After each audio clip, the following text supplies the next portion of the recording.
بسم الله الرحمن الرحيم সুপ্রিয় দর্শক, আসসালামু আলাইকুম। আশা করছি আল্লাহর রহমতে সকলে ভালো আছেন। আজকের শিরোনাম, ফেরেশতা যখন জানটা টেনে বের করে তখন কি ঘটে।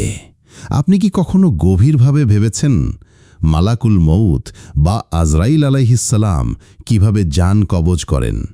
মৃত্যুর মুহূর্তটা কেমন হবে? মরণ ঠিক কেমন জিনিস?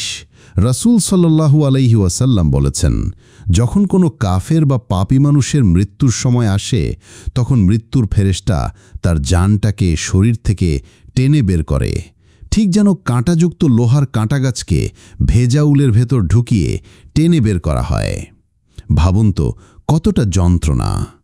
আল্লাহ তাআলা বলেন, যখন রূহ গলায় উঠে আসে তখন তোমরা তাকিয়ে থাকো, অথচ আমি তোমাদের চাইতে তার কাছাকাছি থাকি, কিন্তু তোমরা দেখতে পাও না।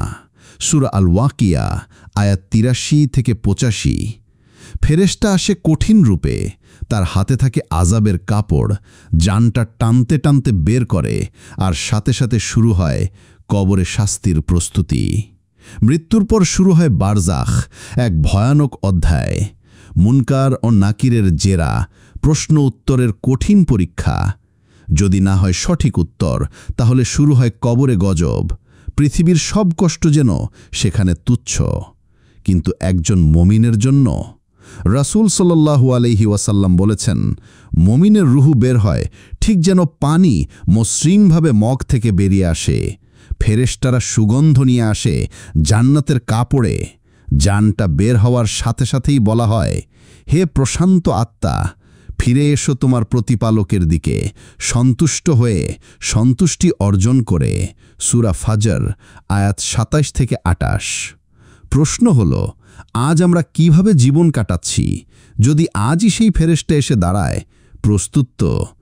আজই ফিরে আসি আল্লাহর দিকে। জীবন খুবই ক্ষণস্থায়ী, তাই এখনই বদলে ফেলুন নিজেকে। নামাজ পড়ুন, তওবা করুন, আল্লাহকে ভালোবাসুন। আজ রাতেই আল্লাহর কাছে কাঁদো জাহান্নামের আগুন থেকে বাঁচার জন্য। ফলো, লাইক, কমেন্ট করুন যেন এমন আরও কন্টেন্ট আপনার কাছে পৌঁছে যায়।